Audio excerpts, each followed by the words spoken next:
गंभीर आरोप लगाए हैं, क्या कहेंगे? देखिए, समथिंग इज़ रॉन्ग। ये तो स्पष्ट है कि कहीं न कहीं प्रशासन, पुलिस इसमें गड़बड़ी की है, क्योंकि घटना जो सबसे पहले जो मीडिया के माध्यम से हम लोगों को देखने को मिला, तो अस्पताल के अधीक्षक ने 8 तारीख की घटना बताई। 8 तारीख को लड़की को भर्ती होना बताया, भर्ती में सेक्सुअल असॉल्ट बताया, अर्थात एमएलसी हुई उसकी। प्रावधान यह है कि कोई एमएलसी होती है तो एमएलसी की रिपोर्ट संबंधित थाना को दी जाती है। चौकी में एमएलसी रिपोर्ट नहीं दी गई, ऐसा पुलिस का कहना है। अस्पताल प्रबंधन का कहना है कि 10 तारीख को दी गई। तो यदि 8 तारीख को एमएलसी हुई तो 10 तारीख तक उसकी एमएलसी क्यों नहीं गई? और एमएलसी में मुख्य रूप से ये कारण भी सामने आता है कि घटना क्या है। तो अगर घटना सेक्सुअल असॉल्ट की थी तो बाद में ये जो घटना बदल कैसे गई, इस संबंध में कोई स्पष्टीकरण पुलिस की ओर से नहीं आया है। दूसरा, जो पुलिस की कार्रवाई है इसमें बिल्कुल संदेहास्पद प्रतीत हो रही है। क्यों ऐसा हो रहा है? थाना प्रभारी के द्वारा और वरिष्ठ पुलिस अधिकारियों के द्वारा इसमें क्यों ऐसा किया जा रहा है, ये निश्चित रूप से संदेह उत्पन्न करता है कि कहीं न कहीं मामले को दबाने के लिए ये सारी कार्रवाई की जा रही है। बयान के लिए रेस्ट हाउस बुलाया गया। रेस्ट हाउस में बयान लेने का कोई प्रावधान ही नहीं है। अगर लड़की को लाया गया तो सबसे पहले नियम यह है कि लड़की को लाया गया तो उसका बयान अगर पुलिस ले रही थी तो उसकी वीडियोग्राफी होनी चाहिए और संबंधित मजिस्ट्रेट के यहाँ पेश करना चाहिए। अगर ज़्यादा दूर में लड़की स्थित थी तो संबंधित वहाँ के मजिस्ट्रेट, लोकल मजिस्ट्रेट के समक्ष पेश करके उसके बयान कराए जाने चाहिए थे। रेस्ट हाउस में रोक करके और उसको रात भर इधर उधर घुमाने से इसका क्या तात्पर्य है? इसका तात्पर्य यही है कि पुलिस अपने हिसाब से उसका बयान दर्ज कर रही थी, पुलिस उसको अपने हिसाब से केस को मोड़ रही थी।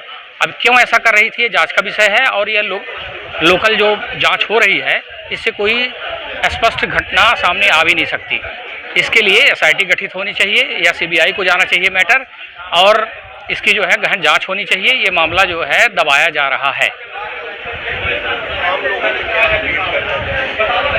आम लोगों से अपील ये है कि किसी के साथ भी ऐसी घटना हो सकती है। वो बच्ची आज जिसकी है कल किसी की बच्ची हो सकती है। इस तरह की घटनाएं जहां अस्पताल जैसी संस्था में जहां आदमी अपने जीवन के लिए, अपने परिजन के जीवन के उपचार के लिए जाता है, वहां ऐसी घटनाएं हो जाएं और उसमें हम आप सब शांत रहें, ये तो बड़ी शर्म की बात है। और ये ऐसे में पुलिस प्रशासन का, आरोपियों का हौसला फिर बुलंद होगा कि हमको किसी भी घटना को किसी भी तरीके से दबा सकते हैं। इसलिए इसके खिलाफ सबको आवाज़ उठानी चाहिए कि सही जांच हो। जयशंकर मिश्रा, एडवोकेट, पूर्व उपाध्यक्ष अधिवक्ता संघ रीवा। गैंगरेप का मामला सामने आया है। आप लोग भी कहीं ना कहीं एक जिम्मेदार नागरिक तौर पे अधिवक्ता संघ भी इस पर पीड़िता के साथ खड़ा हुआ है, क्या कहेंगे? ये असल में ये रीवा शहर का दूसरा मामला है गैंगरेप का। इसके पहले गुड़ में हुआ था, तब भी प्रशासन लीपापोती के चक्कर में था। क्योंकि ये डिप्टी सीएम का शहर है, स्वास्थ्य मंत्री भी हैं, हॉस्पिटल उनसे आधा किलोमीटर के अंतर्गत है उनके घर से, ठीक है। इसमें जो अधीक्षक हैं उनके सगे रिश्तेदार हैं, तो मेरे ख्याल से उन्होंने पर्याप्त दबाव बनाया है पुलिस के ऊपर कि इसको लीपापोती की जाए ताकि उनका वर्चस्व बना रहे। और अपने वर्चस्व को बचाने के लिए उन्होंने पुलिस अधीक्षक, थाना प्रभारी और ये सब दबाव में काम कर रहे हैं। इनके अलग अलग स्टेटमेंट देख लीजिए। लड़की का भाई बोल रहा है कि मेरे ऊपर पर्याप्त दबाव बनाया गया। आपने लड़की के भाई के ऊपर थाना प्रभारी ने दबाव बनाया तो उसका स्टेटमेंट अलग आया लड़की का, उसने दबाव में स्टेटमेंट दिया।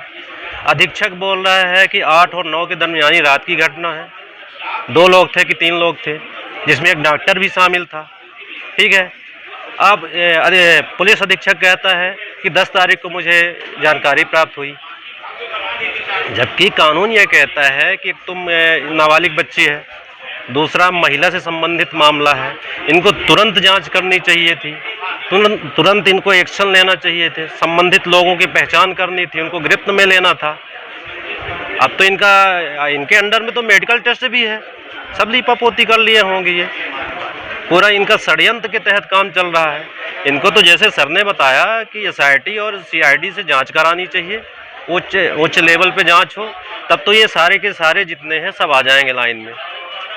और शर्म आती है ये थाना प्रभारी और पुलिस अधीक्षक की, अपनी ड्यूटी नहीं कर रहे हैं। मामले को छुपाने के लिए जो किसी के घर की बेटी है, वो अपने परिजन को के साथ में हॉस्पिटल में भर्ती है, दवाई कराने आई है, और इस बीच में उसके साथ गैंग रेप हो जाती है, तो कौन सुरक्षित है?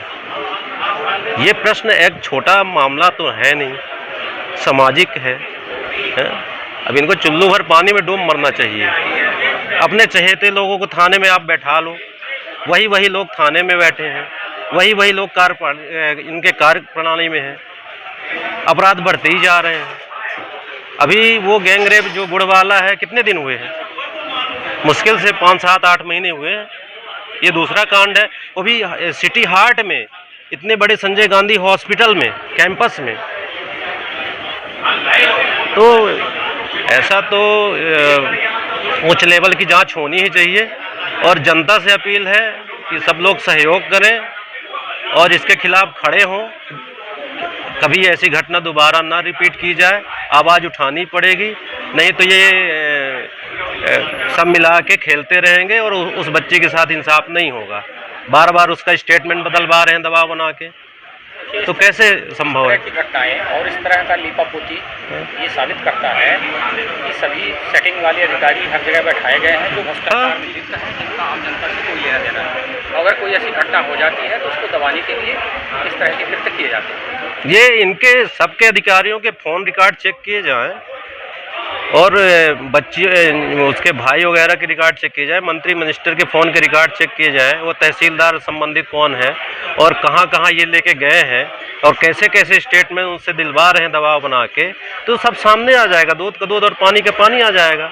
ये अपने ही स्टेटमेंट में फंस रहे हैं, एसपी अलग अपने स्टेटमेंट में फंस रहे हैं, अधीक्षक अपने अलग स्टेट में फंस रहे हैं।